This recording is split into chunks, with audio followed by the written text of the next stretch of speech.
ਕੋਈ ਬੰਦਾ ਸ਼ਰਾਬ ਪੀਂਦਾ, ਮੰਨ ਲਓ ਪਹਿਲੇ ਦਿਨ ਉਹਨੇ 1 ਗਲਾਸ ਪੀਤਾ, 1 ਜੀ, ਪੈਗ ਜੀ। ਜਿਹਨੂੰ ਆਪਾਂ ਕਹਿੰਦੇ ਹਾਂ, ਉਹ ਜਦੋਂ ਆਪਾਂ ਨੂੰ ਮਿਲਦੇ ਆ 2-4 ਸਾਲ ਬਾਅਦ ਤਾਂ ਉਹ 3-4 ਪੈਗ ਤੇ ਆਇਆ ਹੁੰਦਾ। ਜੀ, ਜੀ, ਜੇ ਆਪਾਂ 10 ਸਾਲ ਲੰਘ ਜਾਂਦੇ ਫਿਰ ਅਧੀਆ ਪੌਣੇ ਤੇ ਵੱਧ ਜਾਂਦੀ ਹੈ। ਕਦੇ ਆਪਾਂ ਇਹ ਨਹੀਂ ਦੇਖਿਆ ਵੀ ਜਿਹੜਾ ਬੰਦਾ ਦੁੱਧ ਪੀਂਦਾ ਅੱਜ 1 ਗਲਾਸ ਪੀਂਦਾ ਬਾਅਦ ਚ 10 ਸਾਲ ਨੂੰ ਬਾਲਟੀ ਲਈ ਬੈਠਾ ਹੋਵੇ। ਮੈਂ ਤਾਂ ਰੋਟੀ ਦੇ ਨਾਲ ਵੀ ਦੁੱਧ ਪੀਂਦਾ ਜੀ।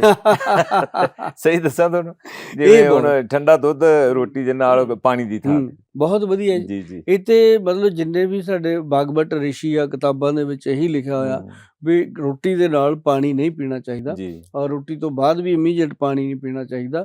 ਰੋਟੀ ਦੇ ਨਾਲ ਤੁਸੀਂ ਦੁੱਧ ਪੀ ਸਕਦੇ ਹੋ, ਜੂਸ ਪੀ ਸਕਦੇ ਹੋ, ਹੋਰ ਵੀ ਕੋਈ ਵੀ ਇਸ ਤਰ੍ਹਾਂ ਦੀਆਂ ਚੀਜ਼ਾਂ ਜਿਹੜੀਆਂ ਉਹਦਾ ਕੋਈ ਹਰਜ ਨਹੀਂ, ਜੂਸ ਜਾਂ ਦੁੱਧ ਹਾਂ ਉਹ ਲੈ ਸਕਦੇ ਆ। ਜਿਹੜਾ ਪਾਣੀ ਹੈ ਨਾ ਜੀ, ਉਹ ਖੁਰਾਕ ਨਹੀਂ ਬਣਦਾ, ਉਹ ਖੁਰਾਕ ਨੂੰ ਡੈਮੇਜ ਕਰਦਾ।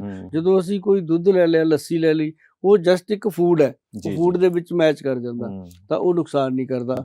ਤਾਂ ਇਸ ਕਰਕੇ ਉਹ ਡਾਈਜੈਸ਼ਨ ਸਿਸਟਮ ਦੇ ਨਾਲ ਚੱਲ ਪੈਂਦਾ। ਕਿੱਥੇ ਅਸੀਂ ਰੋਟੀ ਖਾਣ ਸਰ ਪਾਣੀ ਪੀਂਦੇ ਹਾਂ, ਉਹ ਪਾਣੀ ਜਿਹੜੀ ਸਾਡੇ ਅੰਦਰ ਜਠਰਅਗਨੀ ਜਲ ਰਹੀ ਆ ਉਹਨੂੰ ਬੁਝਾ ਦਿੰਦਾ। ਉਹ ਫਿਰ ਅੰਦਰ ਧੂਆਂ, ਗੈਸ, ਐਸਿਡਿਟੀ, ਜਲਨ ਉਹ ਪੈਦਾ ਉਹਦੇ ਨਾਲ ਹੁੰਦੀ ਆ। ਇਸ ਕਰਕੇ ਪਾਣੀ ਦਾ ਪ੍ਰਾਵਧਾਨ ਜਿਹੜਾ ਹੈਗਾ ਉਹ ਰੋਟੀ ਤੋਂ 1 ਘੰਟੇ ਬਾਅਦ ਹੀ ਹੈ।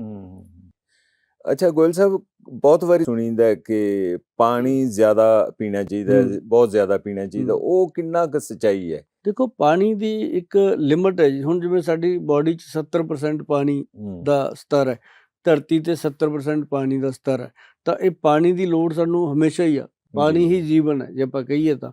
ਲੇਕਿਨ ਪਾਣੀ 3-3.5 ਲੀਟਰ ਹਰ ਪਰਸਨ ਨੂੰ ਲੈਣਾ ਚਾਹੀਦਾ ਜਿਹਦਾ ਵਜ਼ਨ 60 ਤੋਂ 70 ਕਿਲੋ ਹੈ ਜਾਂ ਉਸ ਤੋਂ ਉੱਪਰ ਹੈ। 3-3.5 ਲੀਟਰ ਪਾਣੀ ਜਿਹੜਾ ਹੈਗਾ, ਔਰ ਪਾਣੀ ਨੂੰ 15 ਗਲਾਸ ਦੇ ਆਸ-ਪਾਸ। ਹਾਂ 10-15 ਗਲਾਸ। ਅੱਛਾ, ਇੱਕ ਚੀਜ਼ ਹੋਰ ਹੈ ਜੀ, ਜੇ ਪਾਣੀ ਨੂੰ ਉਬਾਲ ਕੇ, ਜਿਵੇਂ ਲੋਕਾਂ ਨੇ ਨਾ ਆਰਓ ਲਵਾ ਲਏ, ਕਈਆਂ ਨੇ ਤਾਂ 10-15 ਹਜ਼ਾਰ ਦਾ ਲਵਾਇਆ, ਕਈਆਂ ਨੇ ਬਹੁਤਾ ਜ਼ਿਆਦਾ ਜੋਸ਼ 'ਚ ਆ ਕੇ 1-1.5 ਲੱਖ ਵਾਲਾ ਵੀ ਲਵਾ ਲਿਆ।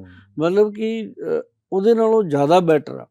ਕਿ ਉਹਦੇ ਨਾਲੋਂ ਬੈਟਰ ਕਿਉਂ ਹੈ ਕਿ ਘੜੇ ਦਾ ਪਾਣੀ ਜਾਂ ਜੇ ਘੜਾ ਵੀ ਤੁਹਾਨੂੰ ਲੱਗਦਾ ਵੀ ਨਹੀਂ, ਤਾਂ ਪਾਣੀ ਨੂੰ ਉਬਾਲ ਕੇ ਠੰਡਾ ਕਰ ਲਓ।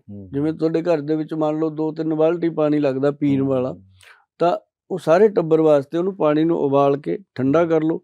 ਠੰਡਾ ਕਰਕੇ ਉਹਨੂੰ ਬੋਤਲਾਂ 'ਚ ਭਰ ਲਓ। ਤੁਲਸੀ ਦੇ 2-3 ਪੱਤੇ ਉਹਦੇ ਵਿੱਚ ਪਾ ਦਿਓ ਬੋਤਲ ਦੇ ਵਿੱਚ। ਸਰ, ਉਸ ਤੋਂ ਵੱਡਾ ਕੋਈ ਐਲਕਲਾਈਨ ਵਾਟਰ ਨਹੀਂ ਹੈ, ਉਸ ਤੋਂ ਜ਼ਿਆਦਾ ਕੋਈ ਪਿਓਰ ਉਬਾਲ ਕੇ ਸਿਰਫ ਤੁਲਸੀ ਪਾਉਣੀ। ਹਾਂ, ਉਬਾਲ ਕੇ ਉਹ 'ਚ 2 ਪੱਤੇ ਤੁਲਸੀ ਪਾਣੀ ਹੈ। ਉਹੀ ਪਾਣੀ ਜੇ ਸਾਰਾ ਦਿਨ ਪੀਤਾ ਜਾਵੇ ਤਾਂ ਕਮਾਲ ਦਾ ਪਾਣੀ ਹੁੰਦਾ ਉਹ।